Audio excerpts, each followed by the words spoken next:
નમસ્કાર મિત્રો, શું તમે ગુજરાતમાં એક સારી સરકારી નોકરીની રાહ જોઈ રહ્યા છો?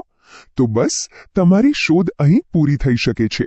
આજે આપણે વાત કરવાના છીએ આવનારી જીએસઆરટીસી ભરતી 2026 વિશે, અને એ પણ એકદમ વિગતવાર. તો ચાલો જરા પણ સમય બગાડ્યા વગર શરૂ કરીએ. તો આજના આ વિશ્લેષણમાં આપણે શું શું જોવાના છીએ, એક નજર કરી લઈએ. સૌથી પહેલા ભરતીની એક ઝલક, પછી કઈ કઈ જગ્યાઓ આવી શકે છે, એના માટે લાયકાત શું જોઈએ, પસંદગી કેવી રીતે થશે, પરીક્ષામાં શું પૂછાશે, અને હા, સૌથી અગત્યનું, અરજી કેવી રીતે કરવી. ચાલો તો સૌથી પહેલા વાત કરીએ જીએસઆરટીસી ભરતીની એક ઝલક વિશે.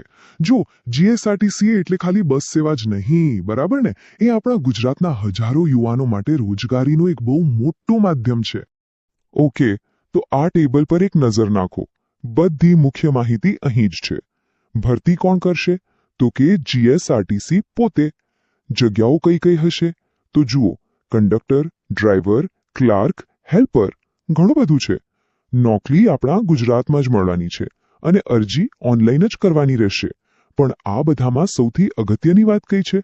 એ છે નોટિફિકેશનની તારીખ, જે 2026ની શરૂઆતમાં આવવાની પૂરી શક્યતા છે. આ વાત પર ખાસ ધ્યાન આપજો. ચાલો હવે આગળ વધીએ અને જોઈએ કે કઈ કઈ પોસ્ટ માટે વેકેન્સી આવી શકે છે, એટલે કે કઈ પોસ્ટ માટે તૈયારી કરવી એનો આઈડિયા આવી જાય. જુઓ, મુખ્યત્વે 4 પ્રકારની જગ્યાઓ હોય છે. પહેલી અને સૌથી પોપ્યુલર એ છે કંડક્ટરની પોસ્ટ. ઘણા લોકો આની જ રાહ જોતા હોય છે. પછી આવે છે ડ્રાઈવરની પોસ્ટ, જેમાં તમારી ડ્રાઇવિંગ સ્કિલ બહુ જ મહત્વની છે.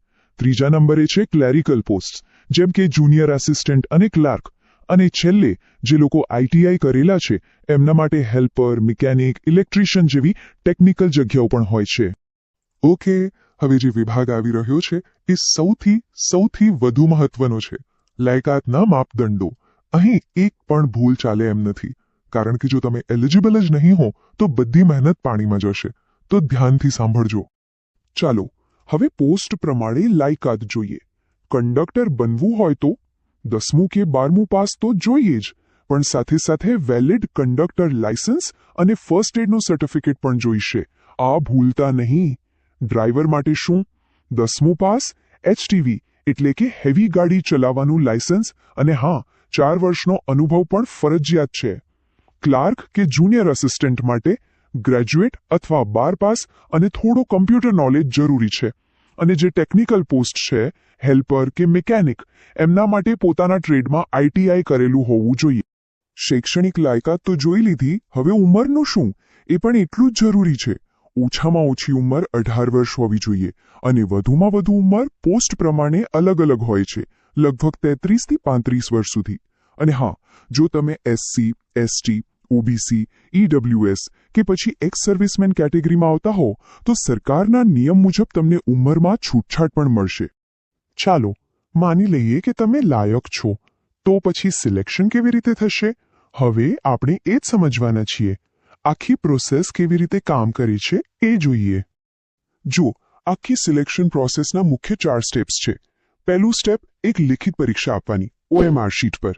એમાં જનરલ નોલેજ, ગ્રામર અને કમ્પ્યુટર જેવા વિષયોમાંથી સવાલ આવશે.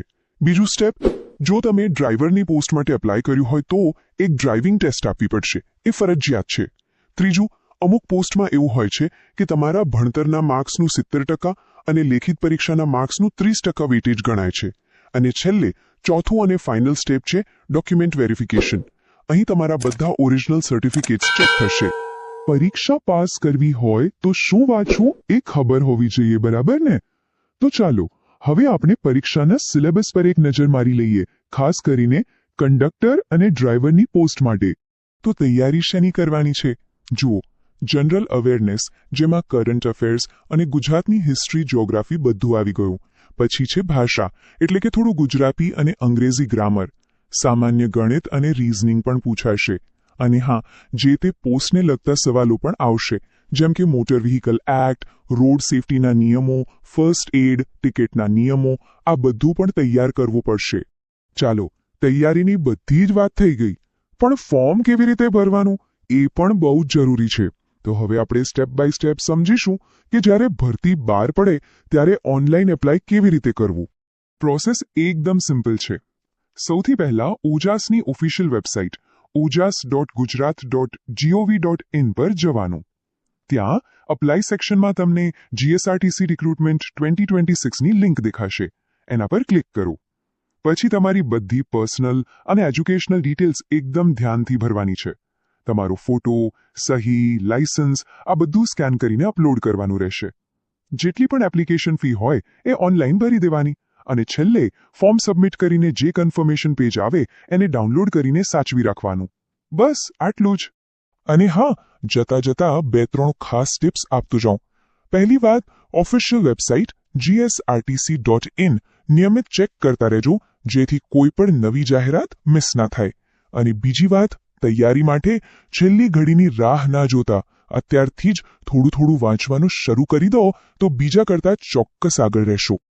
તો મિત્રો, આ હતી જીએસઆરટીસી ભરતી 2026 વિશેની A to Z માહિતી. આશા રાખું છું કે આનાથી તમારી તૈયારીને એક સાચી દિશા મળશે. હવે સવાલ ફક્ત એક જ છે, શું તમે 2026માં જીએસઆરટીસી પરિવારનો ભાગ બનવા માટે તૈયાર છો?